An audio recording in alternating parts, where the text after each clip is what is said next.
Where I left off last time, I was working as a youth minister, and my associate pastor had asked me to read into the church fathers to try to find some justification or some similarities between the real strict Pentecostal church in which I was raised and the early church.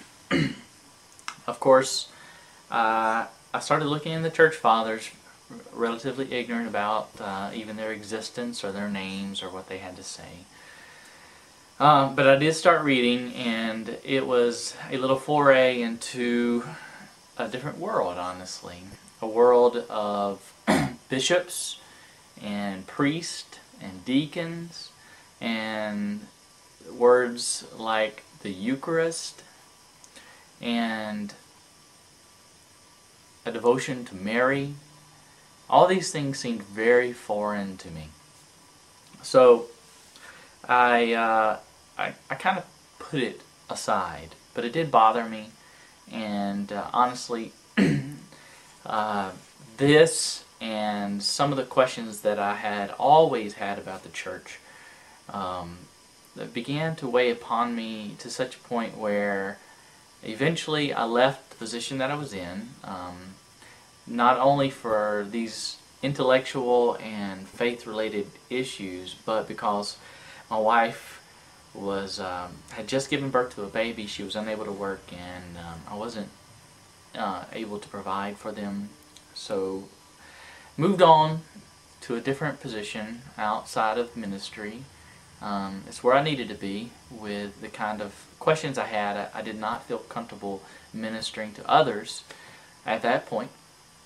So I went to work at another place in another field, and what happened was, for 3 years, essentially, it was a 3-year process before I ever returned back to the early church fathers. And during those 3 years, I was up and down in my faith, in and out, as they say in the Pentecostal church, a roller coaster relationship with God, and wasn't really sure about anything. But what happened was, I'll tell you what happened. I was on a chat program called Pal Talk. Now, I belong to an online discussion about theology in church. It's called www.theologyweb.com. For all my T-Webbers out there, I put a link out to you. I love the place. I've been there for 4 years. It's one of the greatest online forums. I've been there through all of these processes. And there was, and on T-Web, I happened upon some people who were quite different than I was. I was raised Pentecostal, a lot of Calvinists, a lot of Methodists, and even some Catholics. But the most interesting group to me were the Orthodox believers. There weren't that many, but there were at least one that I remember at the time. And I was on Pal Talk one night with the Theology Web group. We have a Theology Web Pal Talk room. And what happened was, I got a little bored and I started poking around on Pal Talk, and I entered into an Orthodox chat room. And I immediately fell in love with the Orthodox that were in the room and with what they had to say. And the thing that attracted me to Orthodoxy was the continuity and the authority and the beauty of what they were saying, and also the worship of the church. Where I was at the time, there were no Orthodox churches around me, not within a reasonable driving distance. But I did begin reading and checking out books and studying about the Orthodox Church, and of course going to websites left and right and up and down. And this was toward the end of the 3 years since I had started the process in the early church fathers. And in this new process, after starting again, I got even deeper into the church fathers, and I quickly found that I came to see that the church of history was not the Protestant church or churches. And I believed I had found the historic church in the Eastern Orthodox churches. So what in the world happened? Why am I not Eastern Orthodox? Well, you see, while I was also going to the Orthodox rooms, when the Orthodox rooms weren't open on Pal Talk, I would go into the Catholic rooms. And a lot of the things that the Catholics were saying were very similar. But you know what? I had been raised staunchly anti-Catholic. Nobody in the South is raised staunchly anti-Eastern Orthodox. It just doesn't happen. I was raised to think all the bad things about the Catholic Church that are frequently taught here on YouTube.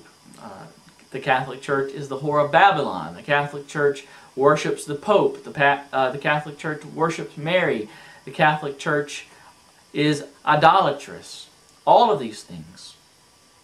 But in my study about Orthodoxy, I got over a lot of the things because Orthodoxy had passion for the Virgin Mary. The Orthodox had passion for church hierarchy and for authority and for the bishops and for the priests, and they believed in confession. Everything, it seemed, was very similar to what the Catholic Church taught, except for the one thing that I could never accept, I thought, and that was the papacy. So after 3 years in this new job, in a new state, in a new position, we had our second child. And we moved back home to where we are now. It was good to be home, but it was also an added pressure because I had become used to being able to question who I was and the things that I had done in this new place.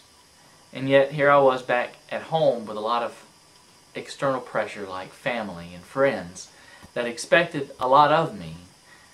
I had went away a youth pastor and had come back a seeker after Eastern Orthodox. I mean, what in the world happened to me?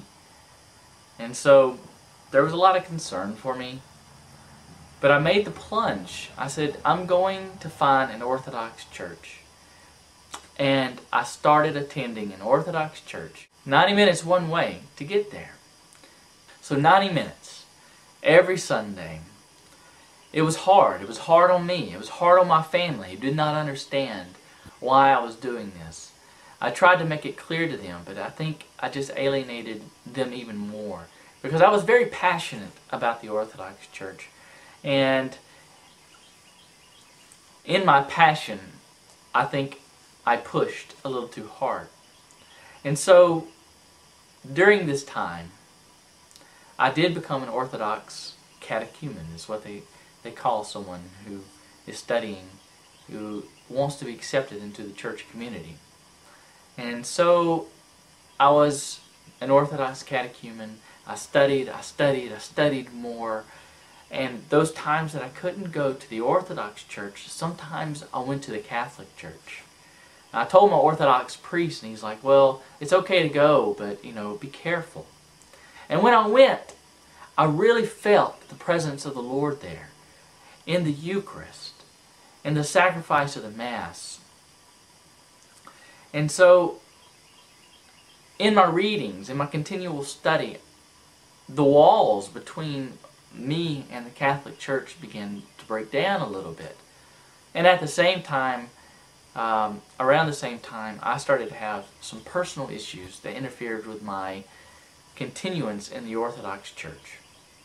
So, I'll leave it there for now.